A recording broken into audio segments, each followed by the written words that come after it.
Tarot cards are known by their use in divination. Everyone has seen them already at some point in their lives. There are a lot of designs of tarot cards, with the Rider-Waite-Smith design by Pamela Colman Smith being the most common one. Tarot cards often have two types. First is called the Major Arcana, while the second one is named the Minor Arcana. Every element present in the card has its own meaning, which is what makes designing tarot cards interesting, why it's so fascinating to see character outfits inspired by them. The series of the Auto cards number 0 to number 21 in Reverse 1999 is a set of tarot-themed character outfits. Each character matches their respective tarot card, well, with fascinating designs and detail that enhance the overall art. So I'll be analyzing two cards from this deck, card number 15 and card number 16, the Devil and the Tower. Greetings everyone, I'm Senmai, an artist. This video is obviously different from the other videos I normally do, which are just speed paint video and maybe animation too sometimes. Anyways, I made this video because I just want to yap about what I felt when I accidentally researched on tarot comments. So with that in mind, I'll be talking about the overall meaning of the card, the character comment display, analyzing the art and designs of characters in this garment set, and lastly, interpreting why the character was chosen for the card. Let's start with Arjuna, the Devil, tarot card number 15. In the stories of the Bible, when God finished building the world, He created a man named Adam, and from his rib, He created a woman named Eve. They lived blissfully and freely in the Garden of Eden until one day, Eve ate the forbidden fruit, the fruit from the trees of the knowledge of good and evil that God told them not to eat. She has disobeyed Him, due to falling to the temptation of a certain serpent. And that was the origin of mankind's first sin. Her concept is obviously from the Genesis book of the Bible. She is representing evil, or more precisely, the serpent that tempted Eve to eat the forbidden fruit. But what if I told you that she actually does not represent the devil?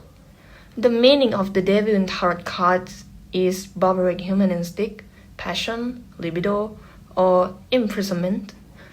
It contains man and woman with a loosely chains on their necks, both naked, and have devil horns. The man has a fire tail, symbolizing sexual desire. The woman has a crab tail, symbolizing intoxication. The shank is banded, but it shanks them loosely, which means they can break free at any moment, but they choose not to. Now, before I talk about the detail in her art, I need to talk about her garment display first. What was written there is a crucial part of her stories as the devil in the tarot set, which will complete every element in her art. Additionally, this step is necessary in understanding the other cards as well, hence why I need to talk about it right now. From the text, it tells the stories of the apple in the Elysium, which is the heaven in Greek mythology.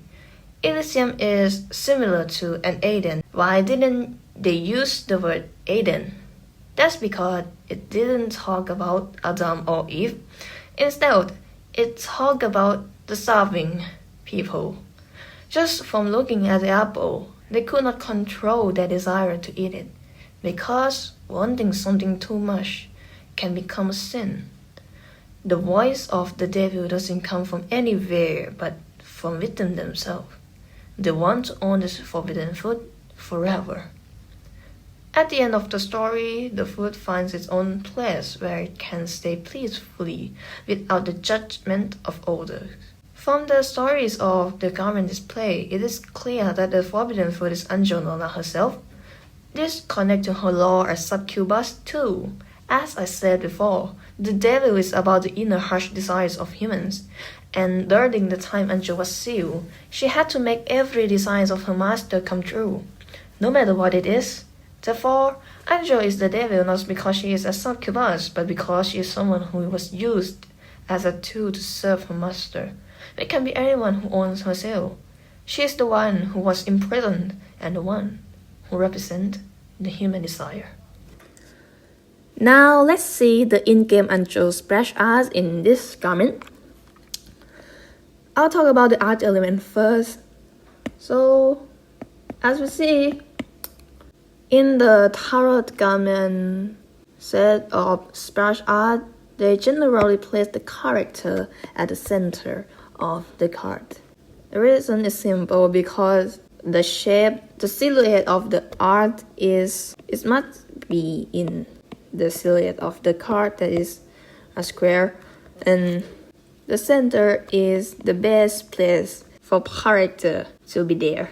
And in this splash art, they use pink and white to be the main color, not just in this art but for Angel garment too. They use pink for the important element in this art, such as above here the flowers, people dancing around, or the apple. They use pink, and the background they use a color that is split complementarily from pink is blue and green. The value of blue and green is dropped. It will look more grayish compared to pink. Then they guide our eye by using lighting. Angel is the brightest spot. The light is flashed to her, so she is the brightest spot to make us look at her automatically first when we saw this art. And the other thing in this card is it will darken in a similar situation, because after we look at Angel, we will look at the element that using pink, like flower above here, people. And then the last thing we will look at is the background. That's all for art element. In her splash art silhouette, it is in the shape of an opening door. Think that in the shape of an opening door, it is a reference to a triptych.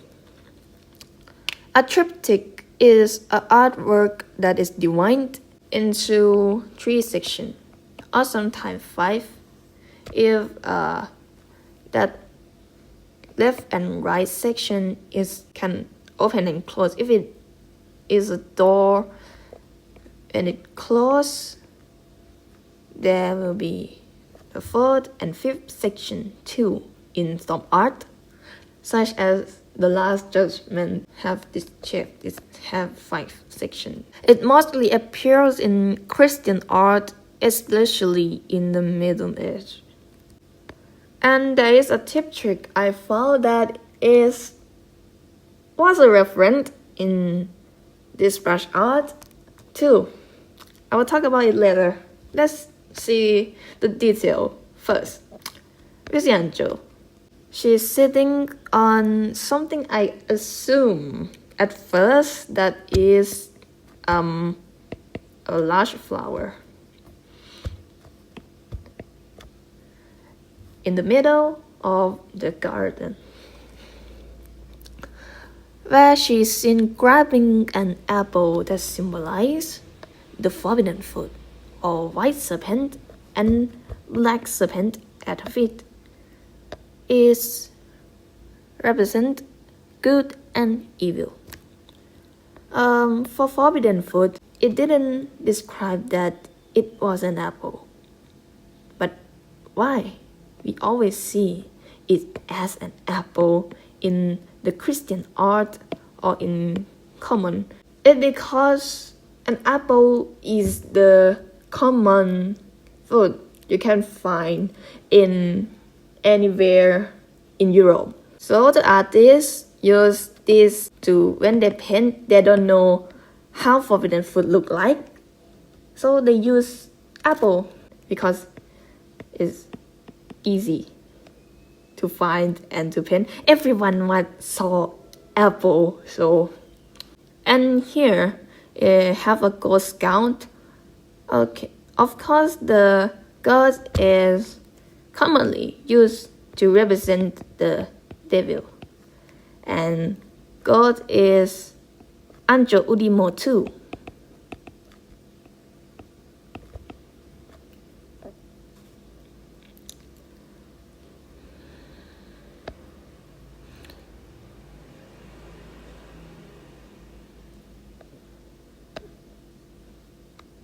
Now, for the flowers, I'm not sure if this white flower or here what kind of flower is each, but I'm sure this flower near Angel is lilies, because from all of the pink flower I researched, this is the more similar to the art. So I think it is lilies. Well, lilies have a good meaning. So it represents femininities and sometimes about having children too. But the meaning of the flowers in general can mean something that are rolling, something beautiful, and of course, woman and flower is something that comes together. So, and the reason they use white and pink because it is the main color, and it is the main color for Anshogamen. Okay, let's see. We're done with the bowl. Now let's see below. This is a pole and swan and a group of women dancing around Angel.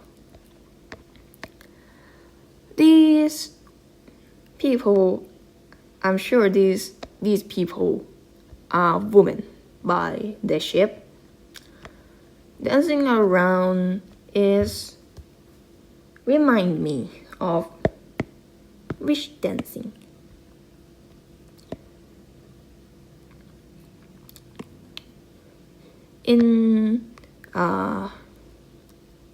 There is a belief that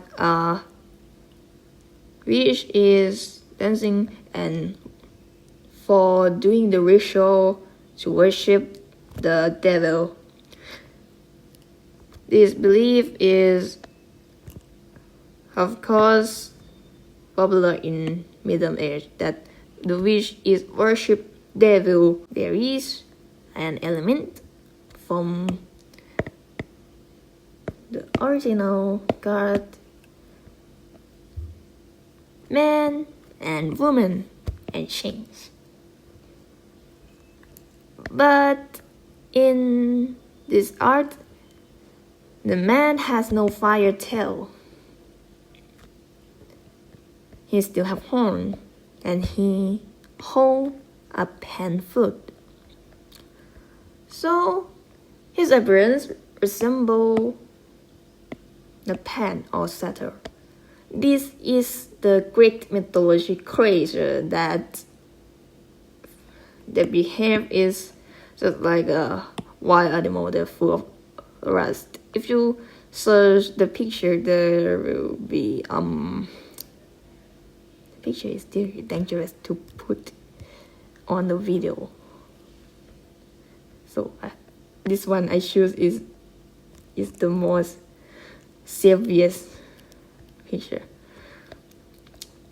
And here, this is woman. She have no devil horn, but she still have crab tails. And the shanks below connect these three sections together. Additionally, this is a cage.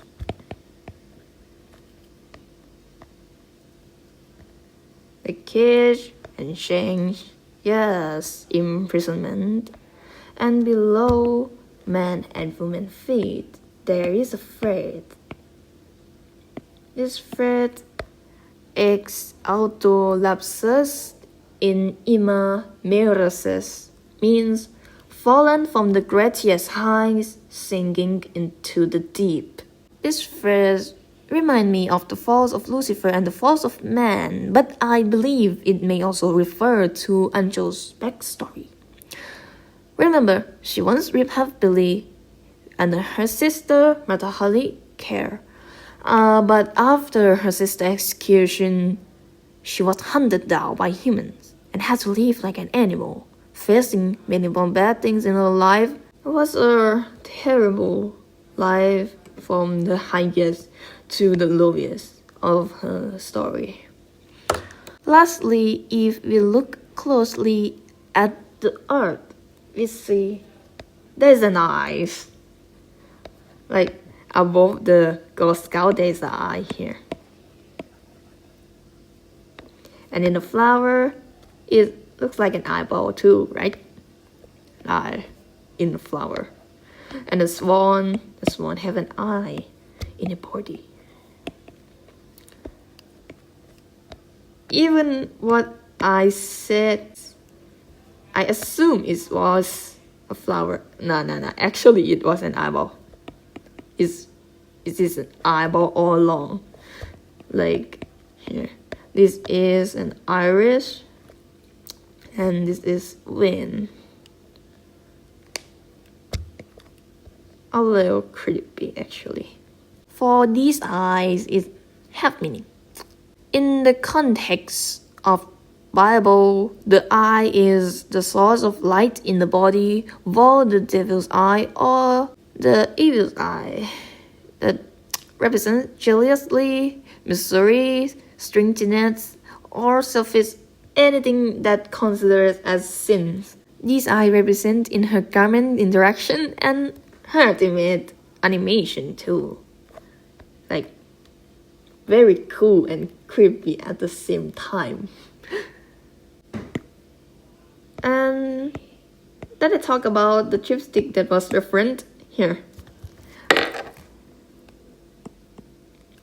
This artwork name is The Gardens of Earthly Delight. These were created by Hieronymus Bosch. Bosch is an artist that his art is drawn in a fantastic way. If we look from this our time in present day, we call this is surrealism, like his art. When we see the detail, zoom in to see the detail, it obviously shout out itself, this is surrealism. But he born before the time of surrealism. This artwork created in 16th century. So we call these kinds of work that share similarity with surrealism.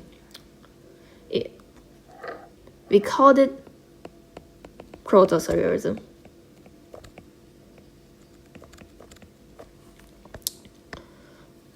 This artwork have many ways of interpretation because its detail is many detail that can interpret in many ways, but by its name, the Garden of Earthly Delight or the Garden of Rust, we generally know that this place is the warming agent rust.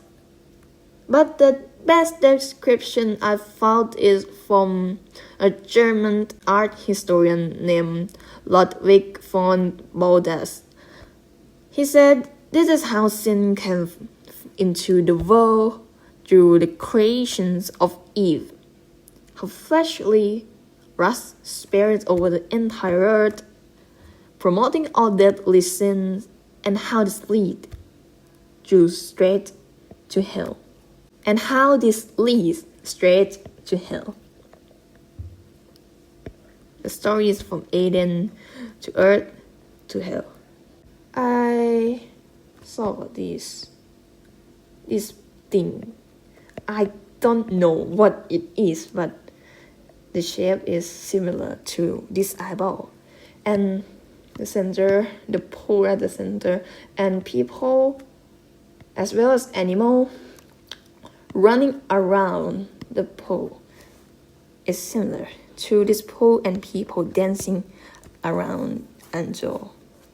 And the last thing that confirmed my thought that this is a reference for angel in tarot art is strawberry.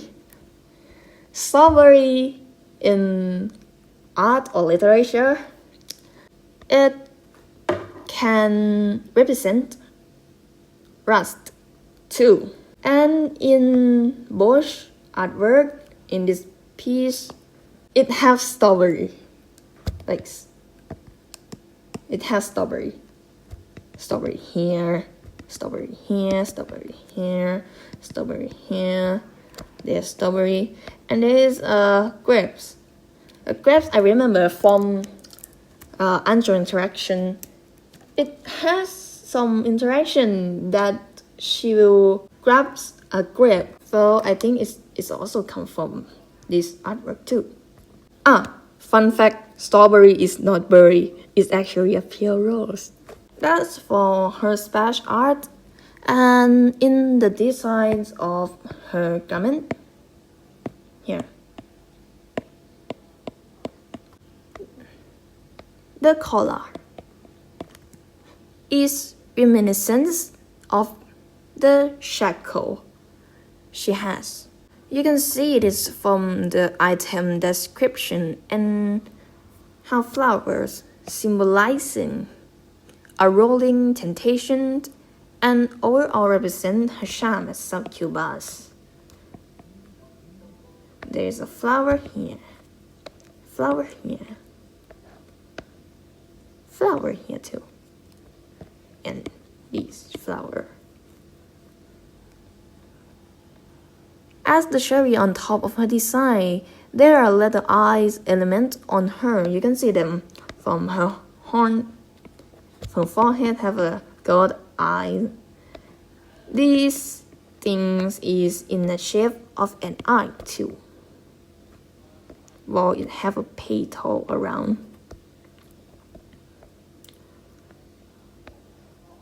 And at her feet, there is an eyes. Basically, there are a lot of things you can connect it to her garment and splash art. If you understand her splash art, you understand her garment too. You understand her garment design too. Okay, I'm sure that's all for Angel. The next tarot card will be disgusting is Calcania, the tower number 16. In the original tarot card, you can see a great tower on top of a stone mountain that is struck by lightning. Essentially, the tower has fallen victim to an inevitable nature calamity. The people who live inside the tower were forced to live out in order to survive. Whether they made it out alive or not is unknown. This splash art of this garment really caught my attention, and it made me want to research so much about this card and everything related to it. The tower is actually considered a negative card due to its meaning. This card represents a sudden accident in the midst of a rigid structure, an event that no one wanted to happen or expected. The tower in the card symbolized ambition, and ambition should be built on a firm, sturdy base. But due to being built on a stone mountain, an unstable foundation, the meaning become about negligence. Now the thunder obviously represents nature and inevitable natural disaster, while the crown symbolizes the important things in life that cannot be saved. And finally, the flame represent one thing in life that burning away. Next, we'll move on to Kakania's garment display. So the story goes that she was climbing the tower step by step, while knowing she had bad omens in her heart, though she had no time to attend to her heart or find out what this tower was built for and who built it. All she can see is the fire and hear the wailing of this land. This era needs surgery. As she climbed higher and higher, she saw more souls crying for help, so she kept going even further, to the point of not knowing how to turn back, to the point that there were no other paths to go to. In these moments, she remembered the omens of failure. To try to save others is always an act of arrogance. There was a cost in what she tried to do, and she fully knew it. So in the end, she decided to leap from the tower's peak. The tower from the original card appears to have been replaced by the secession building, which could refer to the circle. It could also refer to Hakania's ambition to save others. Now the omens of failure mentioned previously come from Semphira's prophecy. Disaster will fall on a shard of broken mirror. If you don't remember who Semphira is, she was a friend of Kakania's who appeared on stage 2 and 7 in her character story. The fire that was rolling across the land and crying souls all referred to the people suffering from hysteria in her era. Now the thread beneath the flesh lies thought, and within thought lies the subconscious. Really reminds me of Kakania's arcane skill. She can see the inner desires of others through her mirror with a mirror reflection. When she tried to help others from Iseult to people of Vienna, she had no one left to save. After the storm, she remembered her friend's prophecy then and saw her own reflection. At the end of her stories, after going through all these tragedies in her life, she must accept everything that has happened and move forward. This card is rhetoric Kakania, and I don't mean just by Kakania's story. I also see the card representing her relationship with Iseult too. In the relationship aspect, the tower reflects big problems in relationships, which leads to brutal separation and, well, I don't think I need to explain any more detail. It's very obvious if you remember how chapter 6 went. Finally, let's look at the splash art. First thing first, I want to talk about the color used in the art because I like it so much. It's so perfect by using the contrast color, like orange and blue. The main color for Kakania in this garment is blue, and in the splash art, background also have a blue color. They use orange to guide our eye to see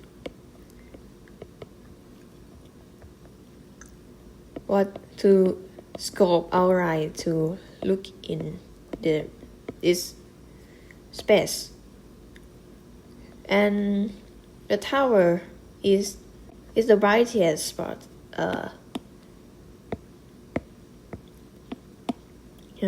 tower is the brightest spot. So when we saw this art, we will first look at the tower. Then with using orange to guide our eye to look at Carcania. Then you look at the cities below.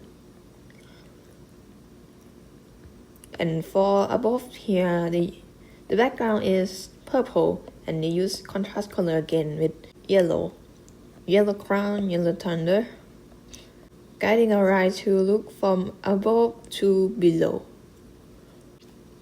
Then a lot of things in Carcania art point toward the storms in Vienna. Start with the cities.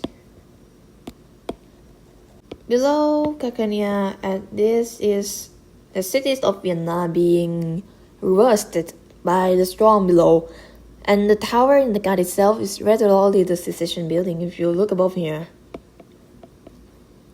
there are raindrops patterned at the background, which of course represent the storm, and the sky look like wet ground due to rain.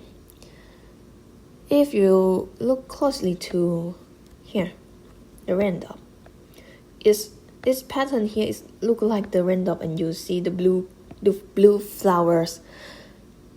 And blue flowers often stand for love, hope, or to crave for something unreachable. Then the biggest thing that you can see is the keyhole in the background.